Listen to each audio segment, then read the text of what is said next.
My name is Ember Atwood, and I am 34 years old. For most of my life, I have been the invisible thread in the tightly woven tapestry of the Atwood family, the one who existed to bridge the gaps but never to be the center of the frame. My mother, Judith, always made sure of that with a surgical precision that only a woman of her social standing in Greenwich, Connecticut, could master. On the evening of June 14th, the humidity of the New England summer was kept at bay by the industrial-grade air conditioning of the grand ballroom at the Belle Haven Club, where the scent of 500 fresh-cut white peonies mingled with the expensive musk of aged Scotch and Chanel No. 5.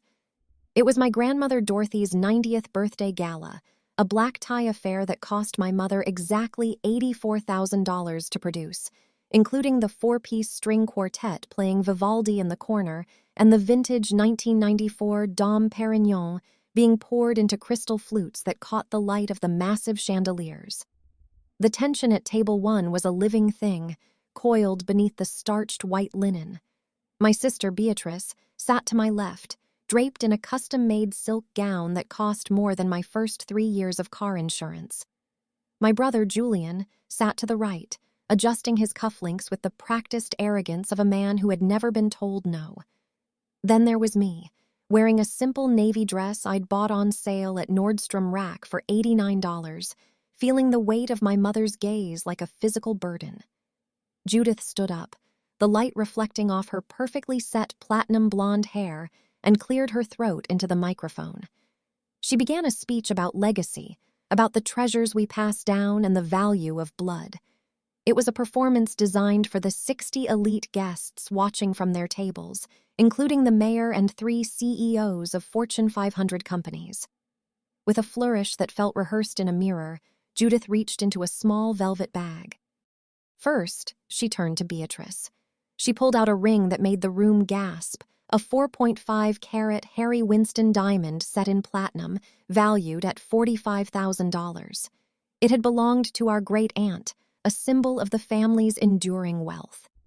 Beatrice squealed, the sound sharp and metallic, and hugged our mother as the cameras flashed. Then came Julian's turn. Judith presented him with a Patek Philippe solid gold heirloom watch, a masterpiece of horology that had been in the family since 1928, its value nearly impossible to calculate, but easily exceeding $30,000 at a modern auction. Julian nodded, a smug smirk crossing his face as he fastened the leather strap around his wrist. Then, my mother turned to me. The room went quiet, the kind of silence that precedes a car crash. She reached back into the bag and pulled out a small navy blue velvet box. But unlike the others, this box was scuffed. The hinge was slightly loose and the velvet was balding at the corners. She held it out to me with a smile that didn't reach her eyes, a smile that felt like a razor blade hidden in a silk scarf. She didn't whisper. She spoke loudly enough for the microphones to catch every syllable. "You've always said material things don't matter, Ember, so here is the box it all came in," she said. The laughter started low, a ripple of uncomfortable snickers from the back of the room that grew into a wave of genuine amusement. I opened the box, my fingers trembling. It was empty. There was nothing inside but a faint scent of cedar and the cold, hard realization that my mother had spent $84,000 just to publicly humiliate me. I sat there, my face burning, the empty box a heavy weight in my lap.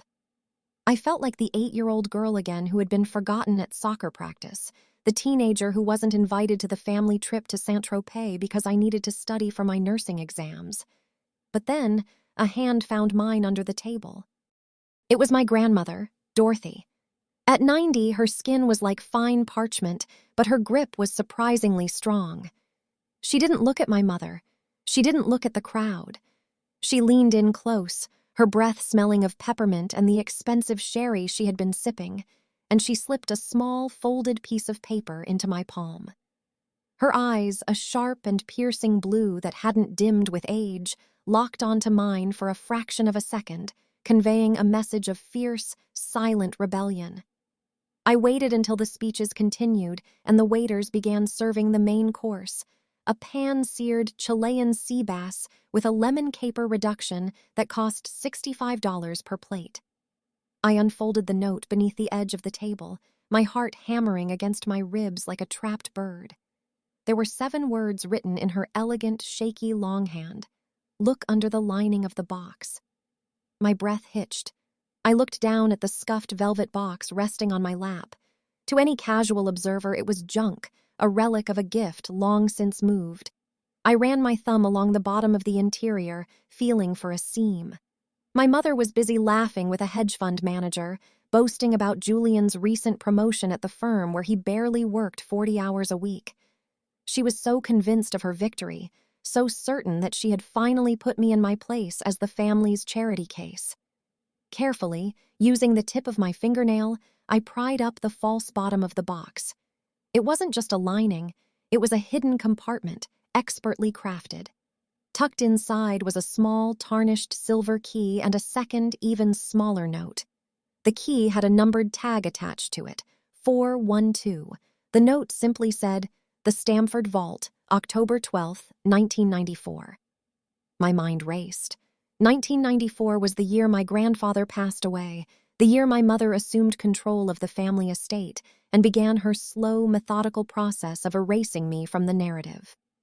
While my mother was handing out $45,000 rings to buy loyalty, my grandmother had been holding on to a secret that predated my mother's reign of greed. The rest of the gala was a blur of forced smiles and cold sea bass. I watched my mother bask in the glow of her perceived generosity, playing the part of the matriarch to perfection. She didn't know that the empty box she had given me as a cruel joke was actually a vessel for a legacy she couldn't touch. I looked at Dorothy, who was quietly eating her dessert, a gold leaf chocolate torte. She gave me a tiny, almost imperceptible nod. She had spent decades watching Judith prioritize gold over character, watching her treat me like a burden because I chose to be a pediatric nurse instead of a socialite, because I earned my $42 an hour salary with my own hands instead of waiting for a trust fund distribution. The next morning, I drove my 2018 silver Honda Civic, which had a dent in the rear bumper and a persistent rattle in the dashboard, to the Stamford Private Safety Deposit Center. It was a stark granite building that looked more like a fortress than a bank. I walked inside, the cool air of the lobby a relief from the morning heat. I presented the silver key and my identification to a man in a charcoal suit who spoke in hushed tones. He led me through a series of heavy steel doors, each one clicking shut with a finality that made my skin prickle. We reached Vault 412. He inserted his master key, I inserted mine, and the heavy door swung open. Inside the small metal drawer was a thick, yellowed envelope sealed with red wax. My name was written on the front in my grandfather's bold, masculine script. I opened it with shaking hands. It wasn't jewelry. It wasn't a watch. It was a series of property deeds and stock certificates that had been placed in a private trust the day I was born. A trust that bypassed my mother entirely. There were deeds to 3 commercial properties in downtown Stamford and a portfolio of blue-chip stocks that had been compounding for 34 years. As I scanned the documents, the numbers began to blur. The current valuation of the trust was $1.9 million. My mother had spent her life trying to make me feel small, trying to ensure I would always be dependent on her whims, never realizing that my grandfather had ensured my independence before I could even walk. But the most devastating part of the discovery wasn't the money. It was a letter attached to the deeds, written by my grandfather, Edward Atwood. He had seen the woman Judith was becoming even then. He wrote about how true wealth isn't what you wear on your finger, but what you hold in your heart, and how he knew that out of all his grandchildren, I would be the one to understand the weight of a legacy. He had instructed Dorothy to wait until her 90th birthday to give me the key, a final test to see if Judith's cruelty would finally reveal itself in front of everyone. Judith had failed that test spectacularly. She had handed me the box in an attempt to break my spirit, and in doing so, she had handed me the very tool that would dismantle her reputation. I walked out of the vault into the bright Connecticut sun, the weight of the envelope heavy in my bag. I thought about the gala, the laughter of the guests, and the razor-sharp smile on my mother's face. She thought she had won. She thought she had finally shown the world that I was nothing. She had no idea that the worthless junk she mocked was the key to a fortune that dwarfed the gifts she had given Beatrice and Julian. But more than the money, I had the truth. I had the validation that I was loved by the people who truly mattered. Family isn't the blood that flows through your veins or the name on a fancy invitation. Family is the person who sees your worth when the rest of the world is laughing. It is the silent hand under the table, the secret note, and the legacy of a man who saw the truth 34 years before it finally came to light. My mother had given me an empty box, but my grandmother had given me my life back. And now, the silence was finally over. The psychological architecture of the Atwood family was never built on a foundation of love, but rather on a rigid scaffolding of roles that my mother, Judith, assigned to us before we were even old enough to protest. At 37, my older sister Paige occupies the role of the golden child with a devotion that borders on the cinematic, maintaining a digital presence that is a masterclass in curated perfection. Every single morning, without fail, at precisely 8 a.m., Paige places a FaceTime call to our mother from her pristine white marble kitchen in New Canaan, ensuring that Judith's day begins with a report of her flawless life. Her Instagram feed is a relentless stream of high-contrast, oversaturated family photos captioned with the word "blessed" in an elegant script, featuring her 2 impeccably dressed children and her husband who works in private equity. To the outside world, Paige is the pinnacle of the Atwood legacy, the daughter who never stayed out past curfew and who married exactly the kind of man Judith approved of during cocktail hour at the country club.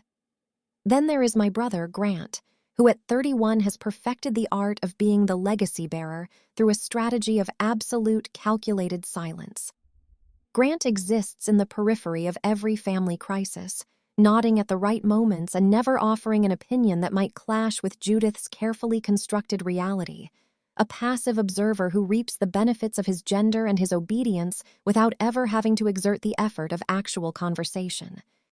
And then, positioned at the very bottom of this inherited hierarchy, there is me, Ember, the 34-year-old landscape architect whom Judith has branded as the difficult one for the simple crime of wanting to build something with my own 2 hands.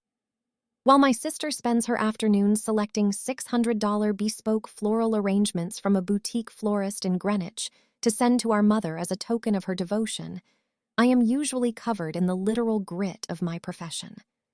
My life is contained within a 500-square-foot studio apartment in a converted industrial building where the rent is $2,400 a month, a space that serves as both my sanctuary and my office. My bathroom counter is often crowded with plastic soil sample bags and pH testing kits instead of expensive perfumes, and my living room is dominated by a drafting table littered with topographical maps and sketches of drainage systems for clients who actually value the work I do. My mother views my profession as a glorified gardening hobby, a source of constant embarrassment that she minimizes at dinner parties by telling people I am in between more serious ventures. The most profound manifestation of this divide occurs every Saturday morning, a ritual that has become the bedrock of my relationship with my grandmother, Dorothy. While Paige is busy posting photos of her artisanal brunch and Grant is likely sleeping off a late night in the city, I climb into my aging silver Honda Civic and begin the 4-hour round-trip drive to Dorothy's modest home on the outskirts of Hartford. I do not go there to be served tea or to discuss the latest social gossip. I go there because the house that saw 3 generations of Atwoods is slowly being reclaimed by time and neglect. I spend my Saturdays pushing a heavy commercial-grade lawnmower through the thick fescue, the smell of cut grass and gasoline clinging to my skin, and I spend hours kneeling in the dirt to replace the rotting cedar fence posts that Judith refuses to pay a contractor to fix. I do this work for free, driven by a quiet, burning desire to ensure that the woman who actually showed me kindness isn't forced to live in a crumbling ruin while the rest of the family ignores her. However, in the twisted logic of the Atwood household, my labor of love is reframed as a predatory scheme, a narrative that Judith broadcasts to anyone who will listen with a theatrical sigh of feigned concern.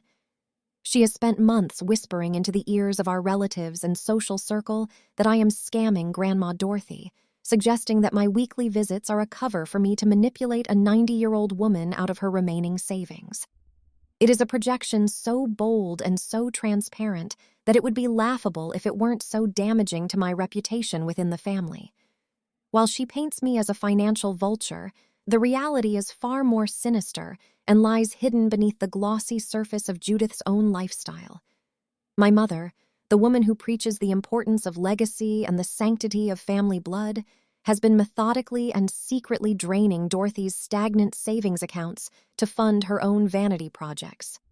The hypocrisy reached a fever pitch last month when Judith unveiled her $15,000 kitchen remodel, featuring custom navy blue cabinetry and a sub-zero refrigerator that cost more than my entire business startup expenses.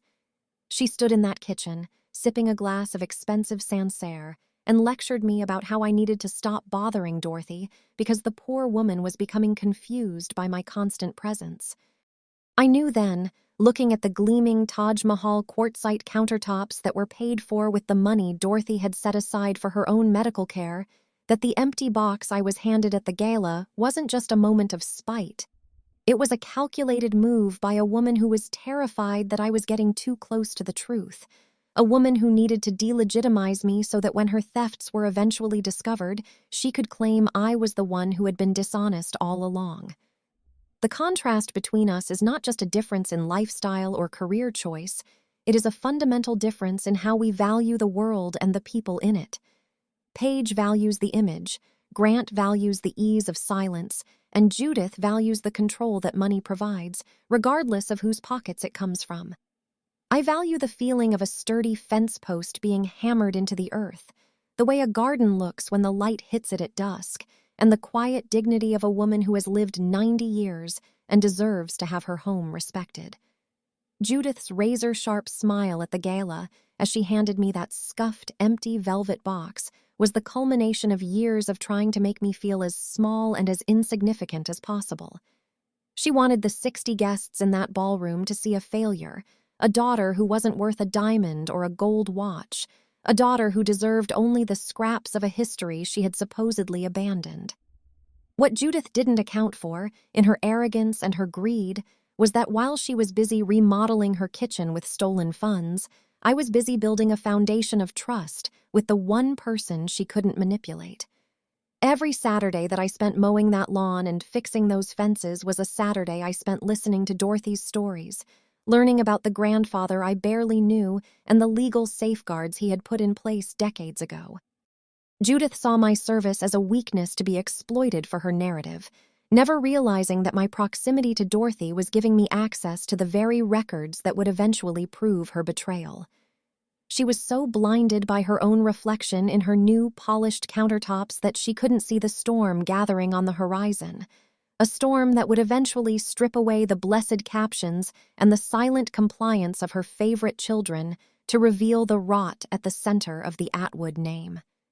The empty box was meant to be my final humiliation, but instead, it became the catalyst for a total collapse of the house Judith had built on lies and stolen inheritance.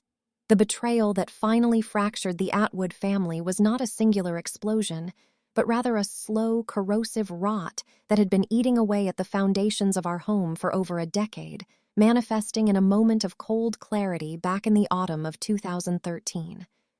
I remember the exact temperature of the room that afternoon, a crisp 68 degrees maintained by the central air in Grandma Dorothy's colonial home, when I walked into the mahogany-paneled study and found my mother, Judith, hunched over a spread of bank statements from People's United Bank. The sun was hitting the dust motes in the air, illuminating the frantic way her gold-tipped fountain pen was circling figures on the white pages. And for a second, she didn't hear me enter on the plush Persian rug. When I finally cleared my throat and asked why she was auditing Grandma's personal accounts, specifically questioning a $5,000 withdrawal labeled simply as contractor deposits, the transformation in her was instantaneous and terrifying. Judith turned a ghostly, translucent white, her hand trembling so violently that a drop of midnight blue ink splattered onto the expensive stationery, before her shock curdled into a nuclear rage that I had never before witnessed. She didn't offer an explanation or a justification for why she was siphoning funds from a woman who had already given her everything. Instead, she launched a preemptive strike designed to incinerate my credibility before I could utter a single word of warning to the rest of the family. Within a week of that confrontation in the study, the machinery of Judith's influence began to grind me into the dirt as she launched a sophisticated smear campaign that painted me as the villain in a story she was ghostwriting for the entire extended Atwood clan. She spent hours on her iPhone 15 Pro, making weeping phone calls to aunts in New Jersey and cousins in Maine, whispering through faux-sobbed breaths that I was becoming mentally unstable and dangerously greedy. She claimed that I had been cornering Grandma in the kitchen, demanding early inheritance and acting with a volatility that made her fear for Dorothy's safety. A lie so calculated and so reverse-engineered from her own behavior that it left me breathless. By the time the next family Sunday dinner rolled around, the air in the room had changed. My relatives looked at me with a mixture of pity and suspicion, as if they were waiting for me to have a breakdown over the roast beef and Yorkshire pudding. Judith sat at the head of the table, the picture of a grieving, burdened daughter, playing her role with a theatricality that earned her the silent, nodding sympathy of everyone who had been fooled by her carefully constructed narrative of my supposed decline. But the financial skimming was merely the appetizer for the grand larceny Judith had planned for the Atwood legacy. A move so bold it required her to manipulate the very earth beneath Grandma's feet. My mother knew that the colonial house in Hartford, a sprawling $1.2 million piece of real estate with original crown molding and a history that breathed through its floorboards, was the crown jewel of the estate. Using the same manipulative tactics she used on the family, she sat Dorothy down one evening with a stack of legal documents, claiming they were merely updated healthcare proxies and power of attorney forms intended to make things easier as Dorothy aged. In reality, Judith had hired a crooked estate attorney to draft a new deed, one that added her name as a joint tenant with right of survivorship, effectively ensuring that the moment Dorothy drew her last breath, the house would bypass any probate and fall directly into Judith's manicured hands. She thought she had executed the perfect crime, a quiet theft of property that would leave me with nothing and her with $1 million asset she could flip or leverage for her next social climb. She walked through those halls with a new sense of ownership, measuring the windows for custom silk drapes and talking about how the floral wallpaper in the guest suite was tragically outdated, already mentally spending the equity of a woman who was still very much alive. What Judith failed to understand, in her boundless arrogance and her dismissal of anyone she deemed beneath her, was that Grandma Dorothy was not a fragile porcelain doll to be moved around a chessboard at my mother's whim.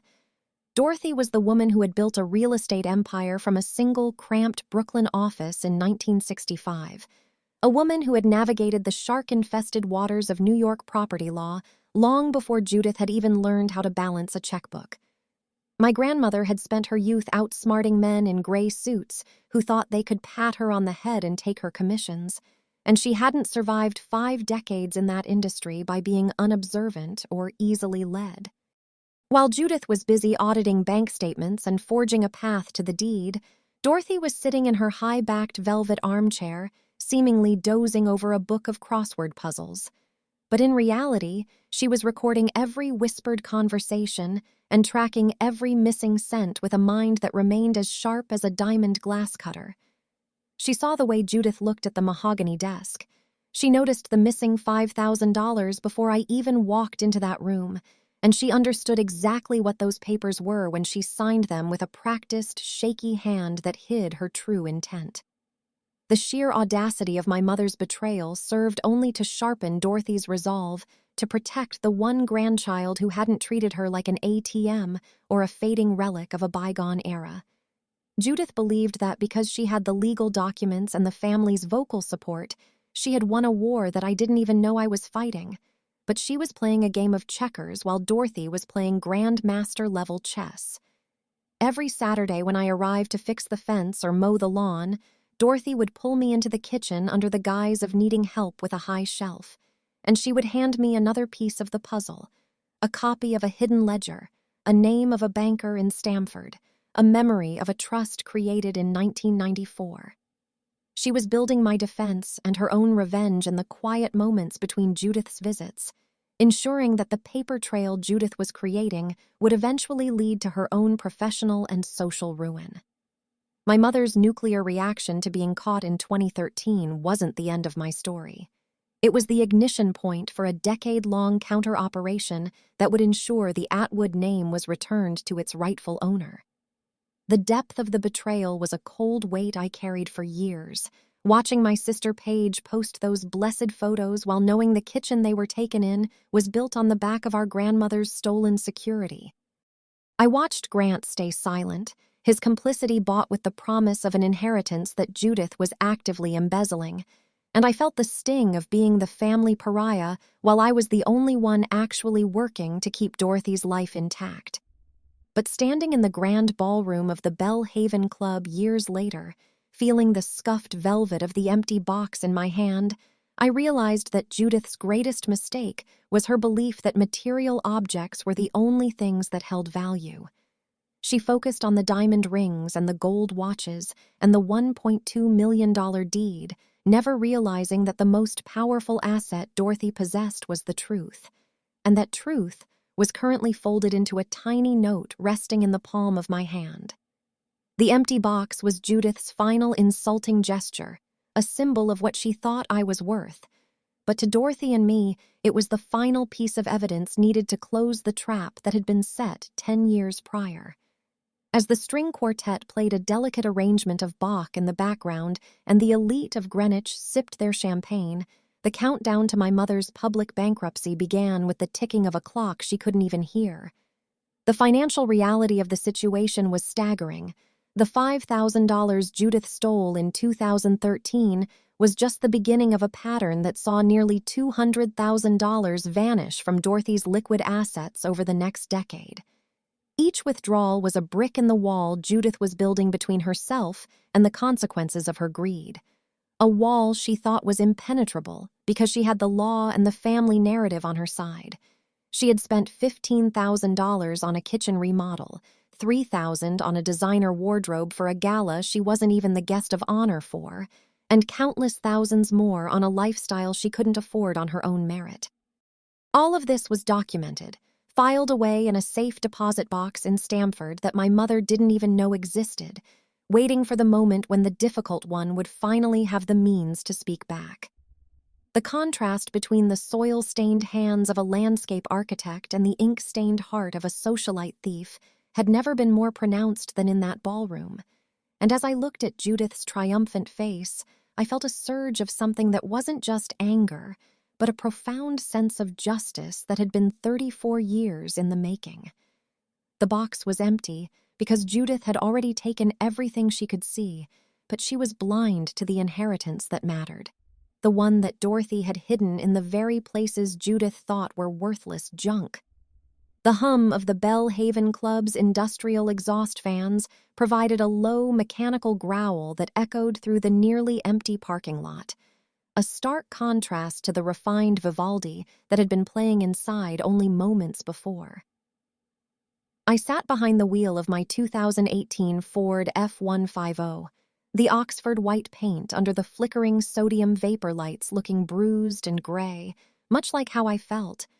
It was exactly 10:14 p.m. according to the glowing green digital clock on the dashboard, a time that felt etched into the timeline of my life as a definitive border between who I was and who I was about to become. The interior of the truck smelled of damp cedar mulch, old blueprints, and the faint, lingering scent of my grandmother's peppermint, a smell that had clung to me after our secret exchange at the table. My hands, which were accustomed to the rough vibration of a chainsaw and the gritty texture of Connecticut topsoil, were shaking as I reached into the pocket of my $89 dress and pulled out the small, crumpled slip of paper that Grandma Dorothy had pressed into my palm. The light from the overhead street lamp cut across the cab of the truck, illuminating the note with a harsh, unforgiving clarity. The handwriting was unmistakably hers, shaky due to the onset of a mild tremor she'd kept hidden from Judith, but firm in its intent, written in a specific shade of royal blue ink from the vintage Waterman fountain pen she had kept on her nightstand since 1974. The note read, "Everything real is already in your name." Those 7 words didn't just vibrate on the page, they felt like a tectonic shift beneath the 4 wheels of my pickup. Below that cryptic, life-altering sentence was a phone number and a name, Thomas Calloway. I recognized the name immediately from the faded brass plaques I'd seen in the lobby of the old real estate exchange building in Hartford. He was the senior partner at a law firm that specialized in ironclad trusts and generational wealth protection, the kind of man my mother would have tried to charm at a gala but could never actually manipulate. I didn't cry, and I didn't scream, though the physical urge to do both was coiled tight in my chest like a pressurized spring. Instead, I picked up the scuffed navy blue velvet box that Judith had handed me with such performative cruelty, and I held it up to the light of the dashboard. For the first time, I didn't see it as an empty vessel of humiliation or a symbol of my mother's disdain. I saw it as a placeholder, a physical manifestation of a vacuum that was about to be filled with a truth so heavy it would crush the polished marble floors of the life Judith had built. The box wasn't a void. It was a distraction, a piece of stage magic meant to keep everyone looking at the left hand while the right hand, Dorothy's hand, was rewriting the very laws of our family's existence. Judith thought she had used that box to define my worth as 0, but in reality, it was the final receipt for a decade of her own theft, the last piece of evidence needed to prove she had abandoned her fiduciary and moral duties to the woman who had given her everything.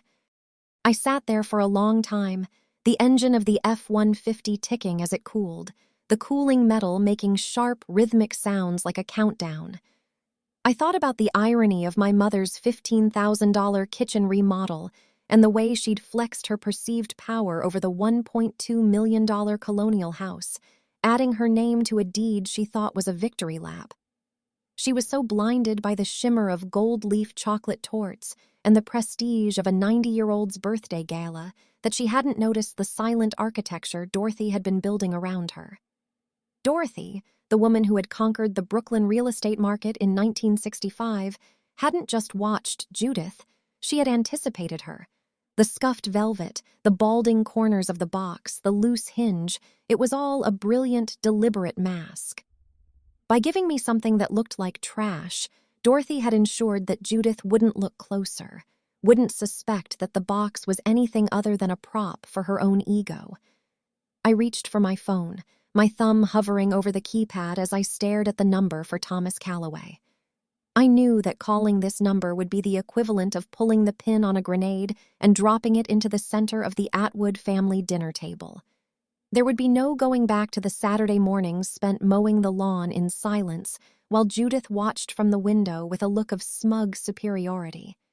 There would be no more being the difficult one who was pitied by aunts and ignored by a brother who sold his soul for a gold watch. Everything real was already in my name. The commercial properties, the compounded stocks, the very soil I had been tending for free while being accused of a scam. The $1.9 million inheritance wasn't a gift. It was a restoration of justice, a calculated move by a 90-year-old titan who refused to let her legacy be dismantled by a woman who valued a sub-zero refrigerator over the daughter who actually showed up. The silence of the parking lot was absolute, save for the distant sound of the Merritt Parkway. I looked at the empty box one last time before tucking it into the glove compartment alongside my soil samples and my heavy-duty work gloves. The texture of the velvet felt like a memory of a time when I was small enough to be hurt by Judith's words, but as I turned the key in the ignition and felt the 5.0-liter V8 engine roar to life, that feeling vanished. The Ford F-150 wasn't just a work truck anymore. It was the lead vehicle in a convoy of truth that was heading straight for Judith's front door.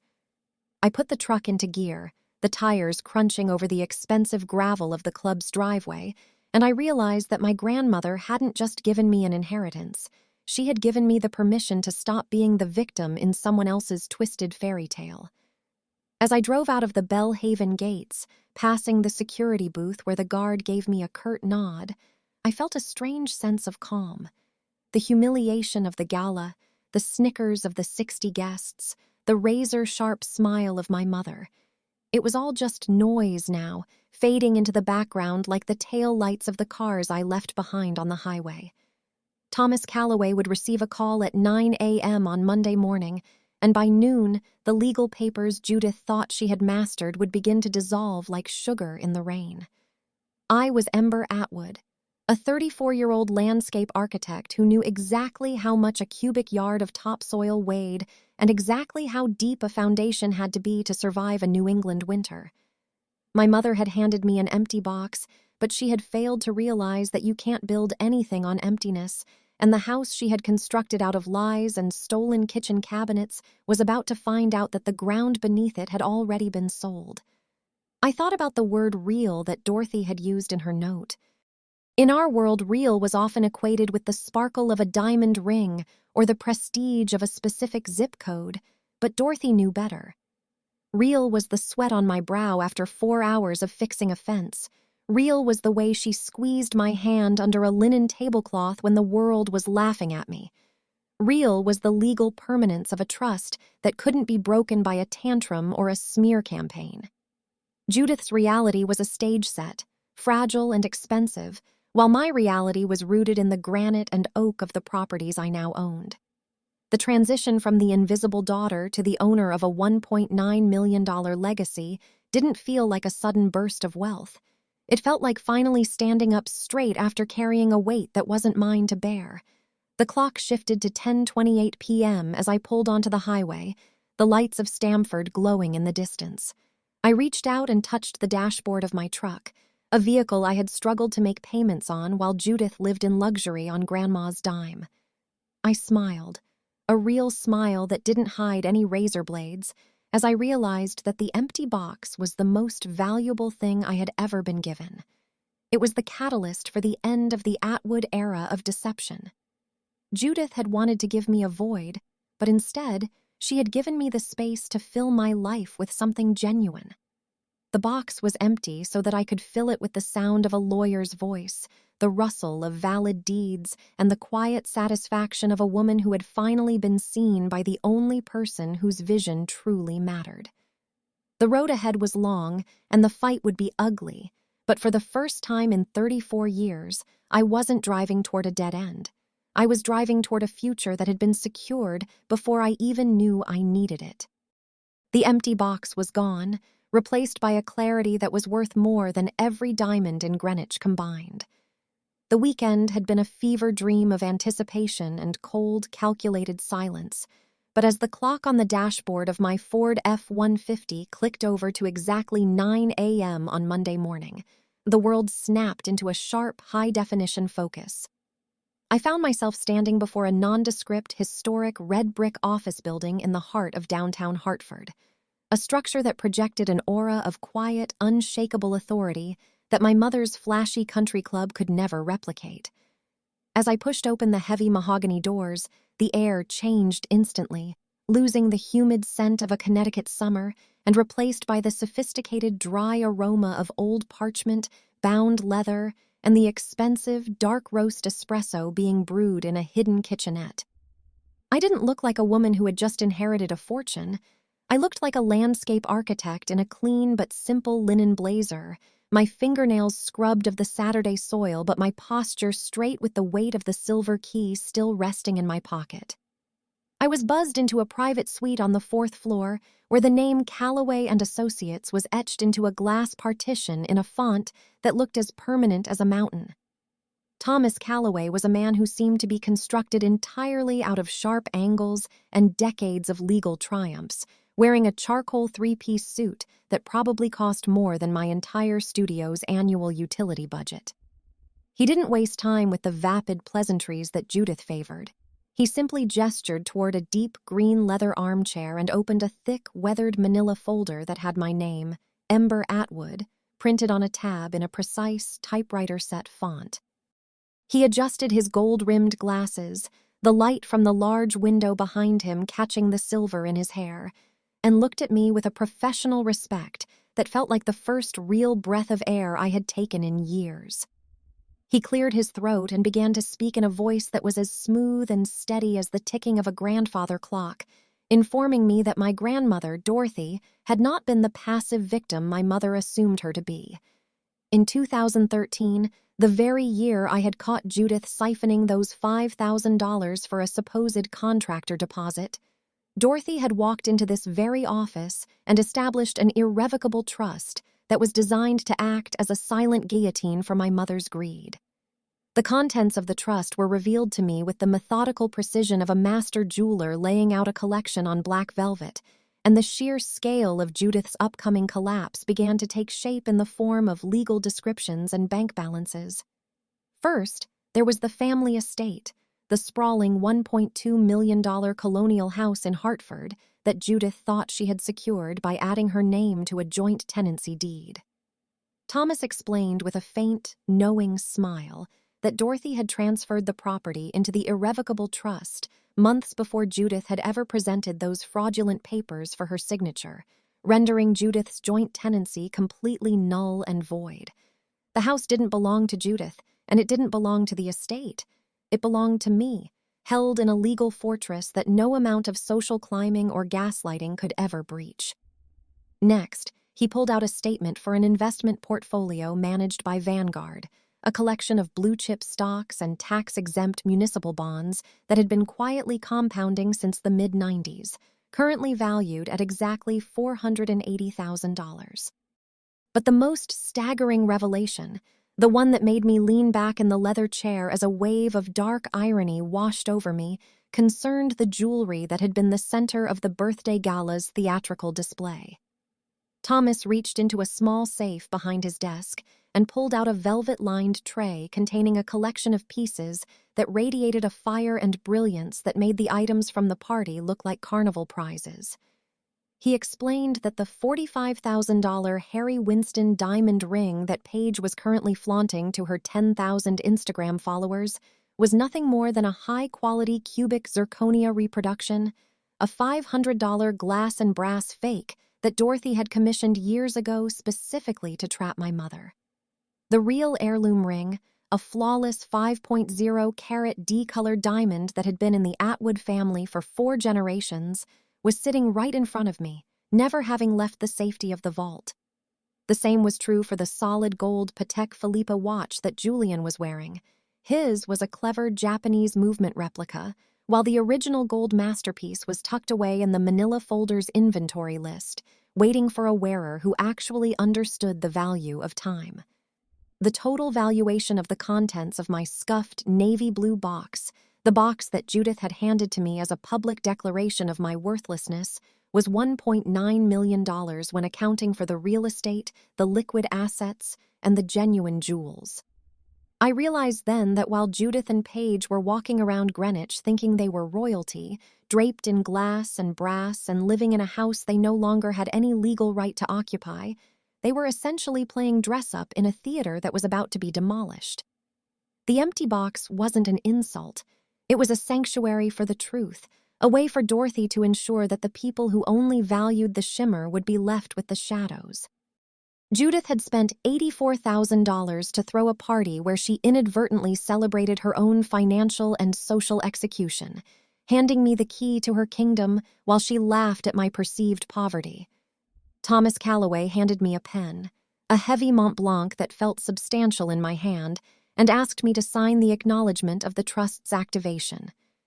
As the ink hit the paper, I thought about the $15,000 kitchen remodel Judith had bragged about, the Taj Mahal quartzite countertops she had installed in a house she didn't own, paid for with money she had effectively stolen from a trust she didn't realize existed. Every penny she had spent, every blessed photo Paige had posted, and every silent nod Julian had given was now backed by a debt they could never repay. The $1.9 million wasn't just a number on a page. It was the exact measurement of my freedom and the precise weight of the justice that was about to descend upon the Atwood household. I wasn't just the difficult one anymore. I was the owner of the very ground they stood on, the walls that sheltered them, and the history they had tried so hard to prune me out of.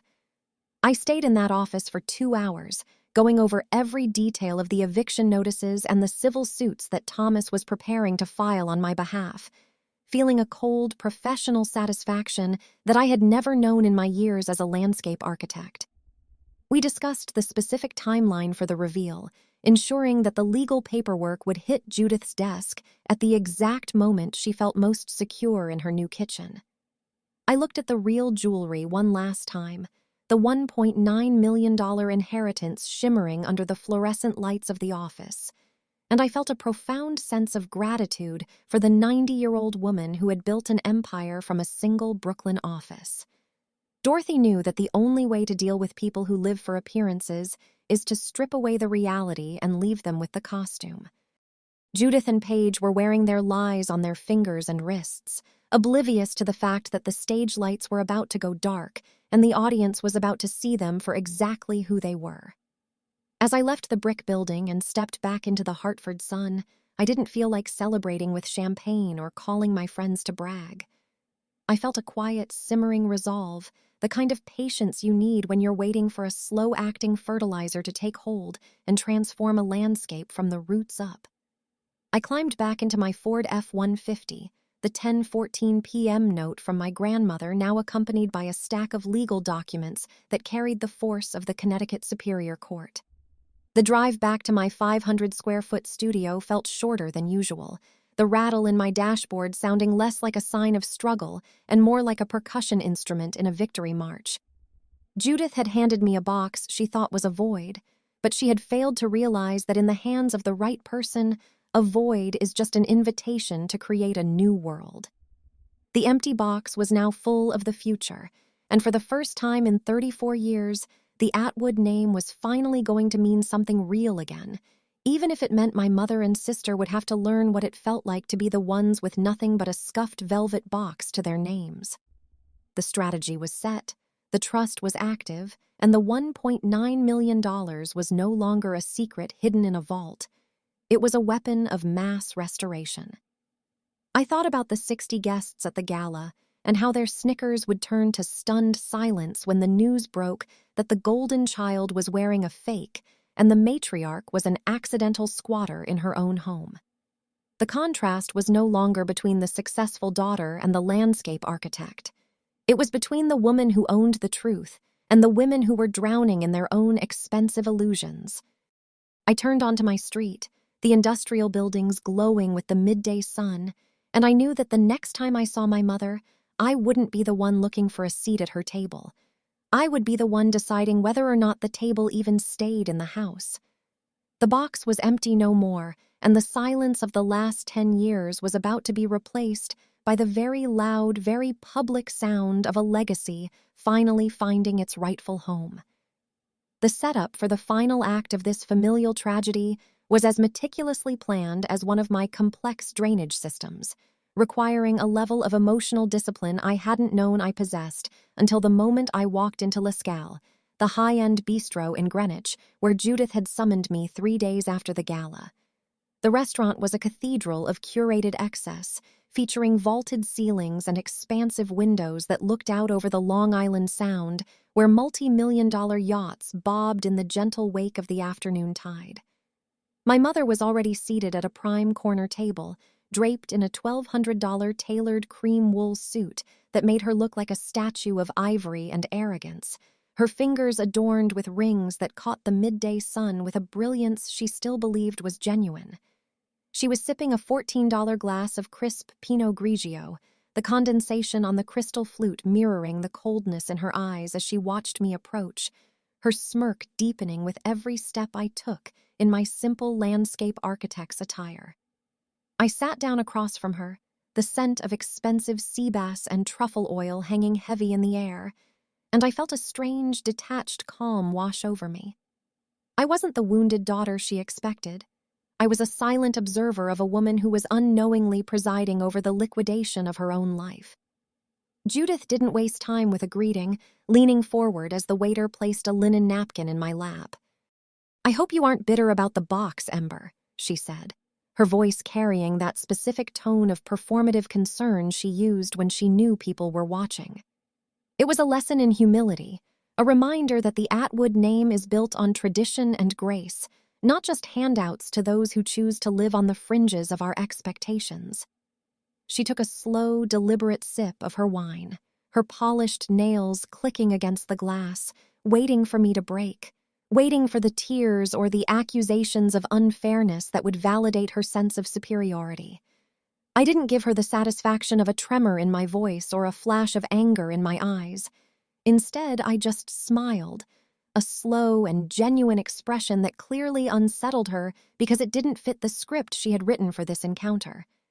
I glanced down at my wrist, checking the time on my $40 Timex expedition with its frayed nylon strap, a watch that told the time with more accuracy and honesty than anything Julian or Paige were currently wearing.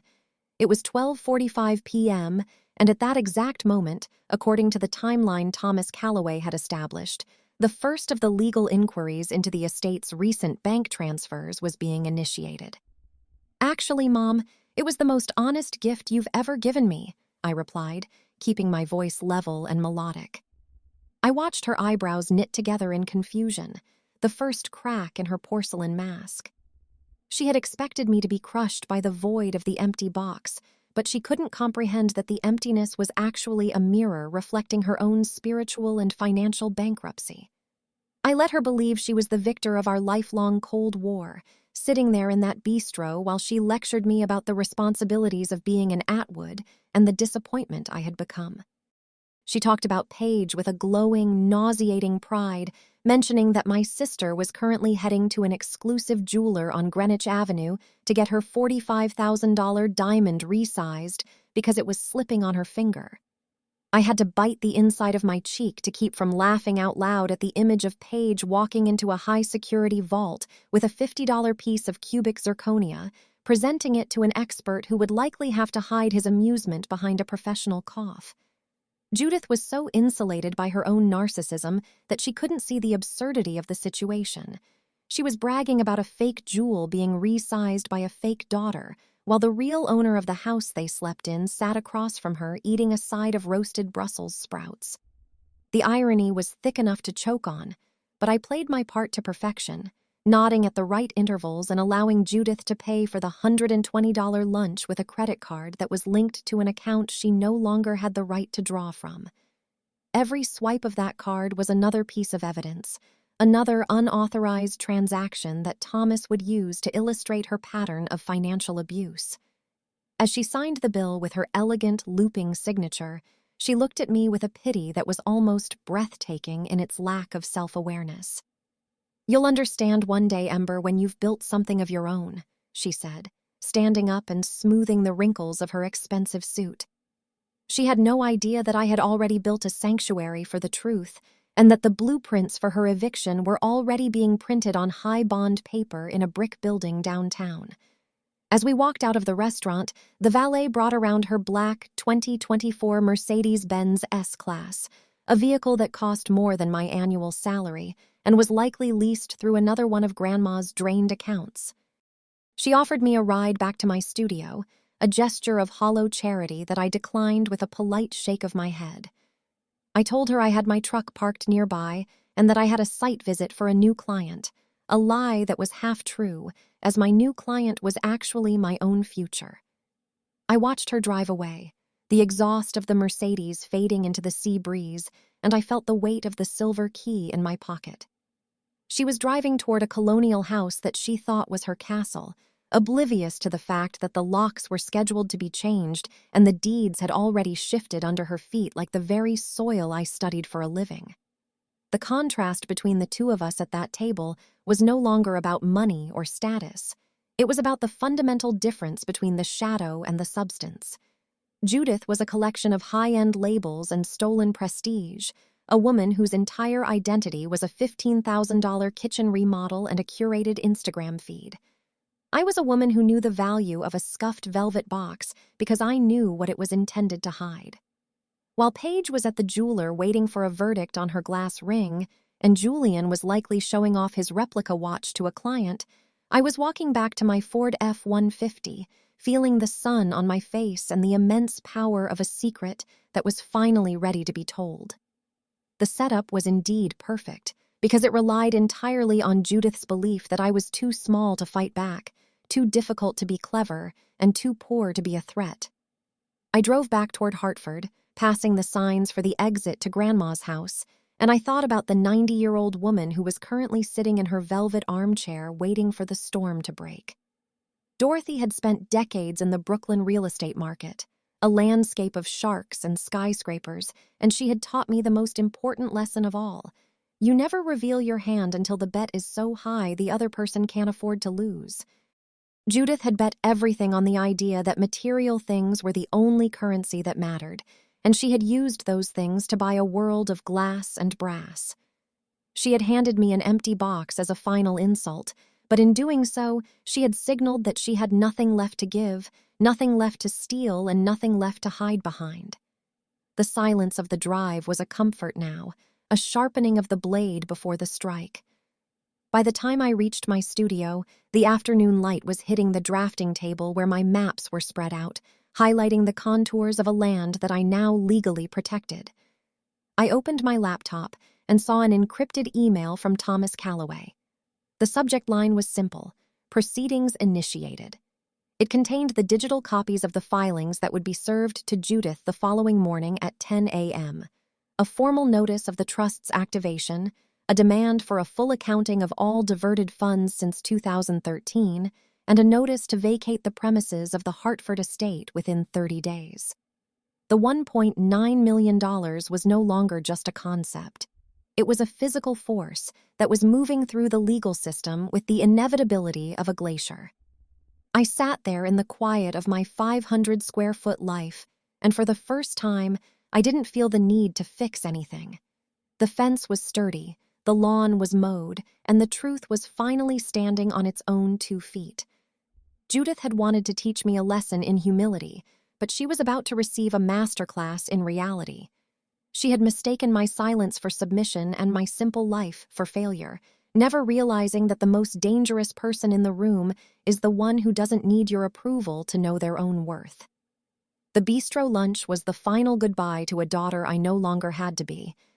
I was Ember Atwood, the owner of a legacy she couldn't touch, and as the sun began to set over the industrial skyline of my neighborhood, I realized that the empty box was finally full.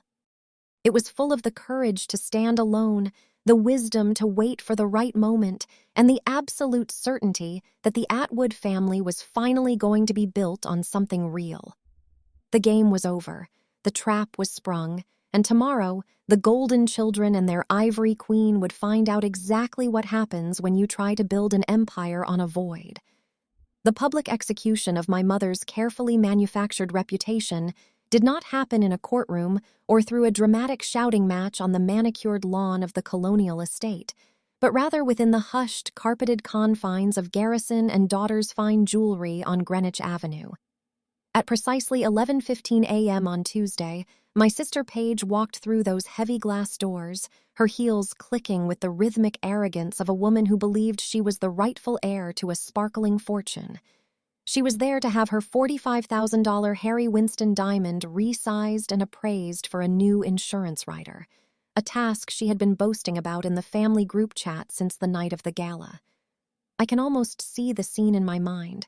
The way the lighting in that store is designed to make even a pebble look like a star, and the way the master jeweler, a man named Mr. Sterling who had serviced the Atwood family for 3 decades, adjusted his loupe to examine the centerpiece of Paige's identity. According to a witness who later shared the details with a mutual friend, the silence that followed his initial inspection was heavy enough to pull the air out of the room. In front of 3 other wealthy clients who were browsing the Cartier collection, women who belonged to the same garden clubs and charity boards as my mother, Mr. Sterling cleared his throat and delivered a verdict that sounded like a gunshot. He informed Paige with a level of professional detachment that cut deeper than any insult that her heirloom ring was a high-quality cubic zirconia set in a sterling silver band with a thin gold plating, worth exactly $35 at a wholesale exchange. The gasp from the other patrons was audible, a sharp intake of breath that signaled the social death of Paige Atwood in real time. My sister, who had spent her life cultivating an image of blessed perfection, was suddenly standing in the middle of Greenwich's most prestigious jeweler, holding a piece of costume jewelry that you could find in a spinning rack at a suburban mall. She didn't just leave the store, she fled in a full-blown panic, her face a mask of blotchy red humiliation as she realized the golden child was currently wearing glass and brass. While Paige was screaming into her iPhone 15 Pro in the parking lot, my mother, Judith, was back at the Hartford Colonial, finally feeling the first cold tremors of the earthquake I had unleashed. Prompted by Paige's hysterical phone call, Judith rushed to the antique mahogany desk in the study, the same desk where I had caught her auditing Grandma's bank statements in 2013, and pulled out the file containing the deed to the $1.2 million property. She had looked at that paper 1,000 times, drawing strength from the sight of her name listed as a joint tenant with right of survivorship. But when she opened the folder this time, the reality had shifted. The legal notice from Thomas Calloway's office had arrived by courier just 20 minutes earlier, a thick packet of documents that explained in cold, clinical legalese that the deed she held was a decorative relic of a transaction that never actually occurred. The irrevocable trust established by Dorothy in 2013 had swallowed the estate, the investments, and the jewelry whole, leaving Judith as nothing more than an unauthorized occupant in a house that belonged entirely to me. The panic that set into the Atwood household was not something I wanted to witness in person, so I chose a more modern, more permanent form of confrontation. I sat at my drafting table in my 500-square-foot studio, the smell of damp soil from a morning site visit still clinging to my skin, and I pulled up the guest list from Grandma's 90th birthday gala. There were 60 names on that list, CEOs, city officials, family friends, and the very socialites who had snickered when I was handed the empty box. With a steady hand, I composed a single group email, attaching 3 specific PDF files that would act as the judge, jury, and executioner of my mother's social standing. The first attachment was the 2013 Irrevocable Trust Agreement, which clearly showed that I was the sole beneficiary of the Atwood legacy. The second was a certified forensic audit detailing every cent of the $15,000 theft Judith had committed to fund her kitchen remodel, and the third was a copy of the appraisal for the genuine Harry Winston diamond currently sitting in my secure vault. I hit send at 12:02 p.m., and the world went silent. I didn't need to hear the gasps or see the frantic whispers over lunch at the country club to know that the narrative Judith had spent 34 years building had disintegrated in an instant. The silence in the family group chat, which usually buzzed with Paige's photos and Judith's passive-aggressive reminders about brunch, was deafening, a digital vacuum where the words "blessed" and "family" ceased to exist. For 10 years, my mother had convinced these 60 people that I was mentally unstable and greedy, a difficult daughter who was scamming her own grandmother for pocket change. Now, they were looking at the cold, hard math of her own betrayal, seeing the proof that the woman who lectured them on legacy was the very person who had been siphoning the life savings of a 90-year-old titan. The empty box wasn't just a placeholder for the truth. It was the bait that had led them all to the moment of my mother's public execution. The financial reality of the situation began to settle into the bones of the house in Hartford, as Judith realized that the Taj Mahal quartzite countertops and the Sub-Zero refrigerator she had bragged about were now assets belonging to the daughter she had tried to erase. Every luxury she had enjoyed on Dorothy's dime was now a liability, a debt that would be clawed back through the civil suits Thomas Calloway was currently filing in the Connecticut Superior Court. Judith was no longer the matriarch of Table 1.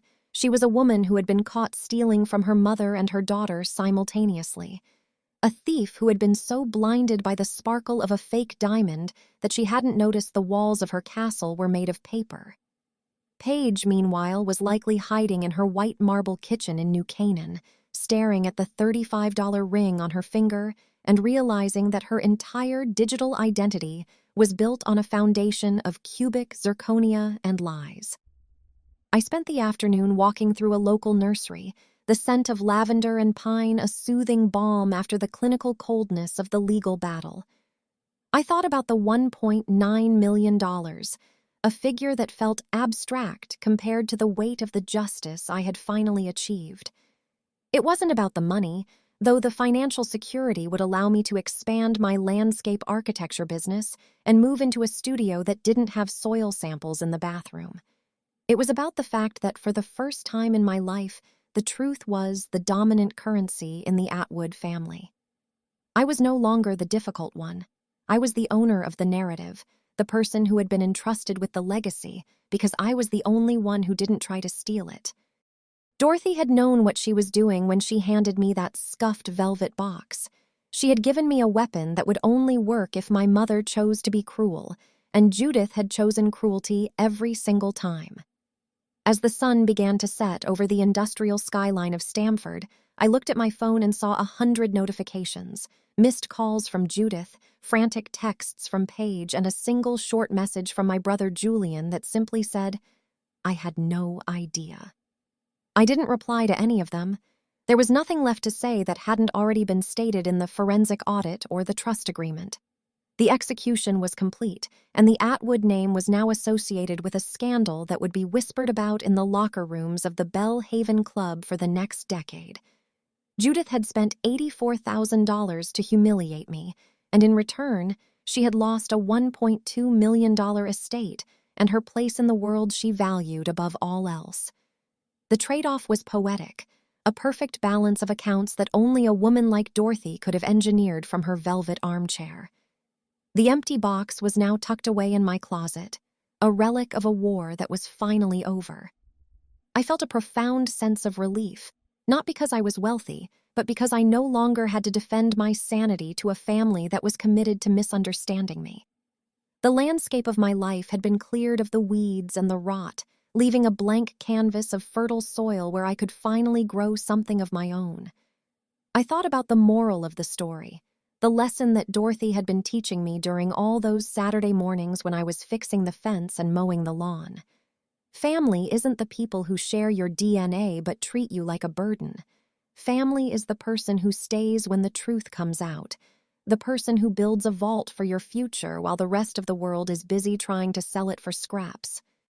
My grandmother had seen me, truly seen me, and that was worth more than the $1.9 million, the commercial properties, and the flawless diamonds combined. The silence in the group chat continued into the night, a quiet testament to the power of a document that cannot be argued with and a truth that cannot be gaslit. I fell asleep in my small studio, the city lights reflecting off the window glass, feeling a peace that had been absent for 34 years. Tomorrow, the process of reclaiming the Hartford estate would begin, and Judith would have to decide which boxes she was going to use to pack up the life she had stolen. She had tried to give me a void, but she had ended up falling into one of her own making, a vacuum created by the absence of integrity and the presence of a mother who had finally had enough. The Atwood legacy was no longer a collection of glass and brass. It was a solid, unbreakable reality, and I was the one who held the key. The public execution was over, and the reign of the empty box had officially begun. The landscape of the Atwood family has been irrevocably altered, not by a natural disaster, but by the steady tectonic shift of a justice that was decades in the making. Today, the woman who once stood at the head of Table 1 in the Belle Haven Club, draped in ivory wool and siphoning the lifeblood of our history, is facing a massive and systematically documented lawsuit for elder financial abuse that will likely strip her of every remaining asset she once thought was her birthright. Judith is no longer the untouchable matriarch of Greenwich. She is a defendant in the Connecticut Superior Court, her days now occupied by frantic consultations with second-tier defense attorneys who cannot offer her the miracles she demands. The forensic audit I sent to the 60 gala guests acted as a social and legal contagion, and now the very people she once desperately tried to impress are the ones providing depositions about her erratic spending and her public disparagement of the daughter who was actually keeping the family estate from crumbling. The Taj Mahal quartzite countertops she installed with stolen funds are now part of a property she has been legally ordered to vacate, and the sub-zero refrigerator sits empty in a house that smells of stagnant air, and the bitter realization that her reign of deception has reached its absolute, undeniable end. The collapse extended its reach to the golden child, whose carefully curated life of blessed Instagram captions and designer labels proved to be as fragile as the $35 cubic zirconia ring on her finger. Paige was forced to undergo the ultimate suburban humiliation of returning her $4,000 custom Vera Wang wedding dress to the boutique on Greenwich Avenue because the inheritance she had used as a down payment, a promise of wealth Judith had made using Grandma's depleted accounts, simply does not exist. My sister, who once viewed me with a pity that bordered on contempt, is now discovering the cold reality of a life without a safety net woven from someone else's labor. Her husband's private equity firm has started to feel the heat of the association with an elder abuse scandal, and the silence from the family group chat has been replaced by the sound of bill collectors and the scraping of a life being downsized into a reality she never bothered to prepare for. They are learning that when you build a world out of glass and brass, the first stone of truth doesn't just crack the surface, it shatters the entire foundation into a million pieces of unrecoverable junk.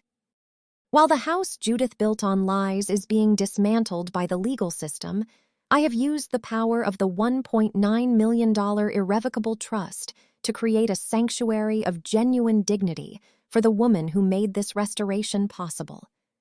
I moved Grandma Dorothy out of the colonial house that had become a monument to Judith's greed and into a $20,000 a month luxury assisted living suite at the Greens at Greenwich, a place where the air smells of fresh lilies and the staff treats her with the reverence a titan of her stature deserves.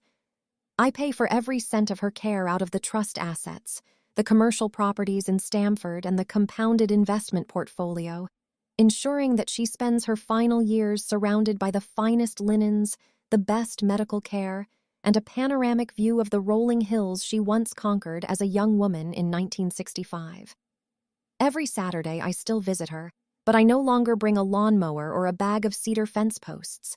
Instead, I bring her favorite dark chocolate truffles, and we sit in the sunroom, discussing the expansion of my landscape architecture firm, which is no longer a one-woman struggle but a thriving enterprise headquartered in a beautiful 3,000-square-foot office in downtown Hartford. The scuffed navy blue velvet box that was meant to be my final public humiliation now occupies a place of honor on the mantelpiece of my new home, a trophy of a war that I won by simply refusing to be the victim my mother required me to be. To the casual observer, it is still just a piece of junk with a loose hinge and balding velvet. But to me, it is the most valuable object in the world because it represents the moment the void was filled with the truth. It is a constant reminder that the people who try to empty your life often end up losing their own because they are too busy looking for the sparkle to notice the substance. I am Sarah Atwood, and for 34 years I was told I was the difficult daughter, the embarrassment, and the invisible thread. But today I am the owner of the empire and the sole guardian of the family legacy. I have learned that family isn't the blood that flows through your veins while someone else tries to drain your bank account. Family is the person who sees your worth when the lights are bright, and the person who ensures your future is secure when the world is looking the other way. The moral of this journey is etched into the very soil I work with every day. You cannot grow anything of value in a landscape of deception, and the most beautiful gardens are the ones that are tended with honesty and patience. Judith and Paige are now ghosts in their own social circles, haunting the edges of a world that has moved on without them, while I am standing on a foundation of granite and truth that no amount of spite can ever erode. The inheritance I received wasn't just $1.9 million or a collection of flawless diamonds. It was the realization that my worth was never theirs to decide, and that an empty box can be the greatest gift of all if it gives you the space to finally become yourself. The Atwood name has been reclaimed, the debts have been settled, and the silence of the past has been replaced by a future that is solid, real, and entirely mine. I look at that box every single morning and I smile, not with the razor-sharp malice of my mother, but with the quiet, enduring peace of a woman who knows that the most powerful thing you can ever own is your own story. The legal proceedings against Judith will continue for months, and the forensic accountants will continue to peel back the layers of her financial rot. But I am no longer waiting for the outcome to feel whole. The justice was in the act of being seen by Dorothy, in the clicking of the vault door in Stamford, and in the way I can now look my mother in the eye and feel absolutely nothing but a distant, professional pity. I have transformed the 500-square-foot life I was mocked for into a legacy that spans across the state, and I have done it without siphoning a single cent from anyone else's dignity. The empire is no longer a collection of stolen kitchen cabinets and fake rings. It is a living, breathing testament to the fact that the difficult ones are often just the ones who refuse to let the liars win. My grandmother's 7 words, "Everything real is already in your name," have become the mantra of my existence, a reminder that the only things that truly belong to us are the things we have the character to carry. The scuffed box is no longer empty. It is overflowing with the weight of a life lived with integrity, and as the sun sets over the Hartford skyline, I know that the real Atwood legacy has only just begun. The contrast between my past and my present is as stark as the difference between the cubic zirconia and the 5-carat diamond, a reminder that the world will always try to sell you a cheaper version of yourself if you let it. I refused the imitation. I endured the humiliation, and I waited for the soil to turn, and in the end, I was the one left standing when the dust of the Atwood collapse finally settled. I am no longer a landscape architect struggling to pay rent. I am a woman who designs the very world she wants to live in, and I do it with the absolute certainty that the foundation is deep and the ground is mine. My mother tried to give me a void, but she ended up giving me a throne, and from here, the view of the truth is absolutely breathtaking. The box on the mantelpiece catches the light, a humble relic of a grand betrayal, and I realize that the most honest gift Judith ever gave me was the one she thought would break me. It didn't break me. It made me the owner of everything she ever wanted, and for the first time in my life, I am exactly where I am supposed to be. This is the end of the story that Judith thought she was writing, but it is the first chapter of the one I have finally begun to live. The lawyers will finish their work, the house will be sold or repurposed, and the memories of the gala will fade into the background noise of Greenwich gossip. But the truth of the empty box will remain.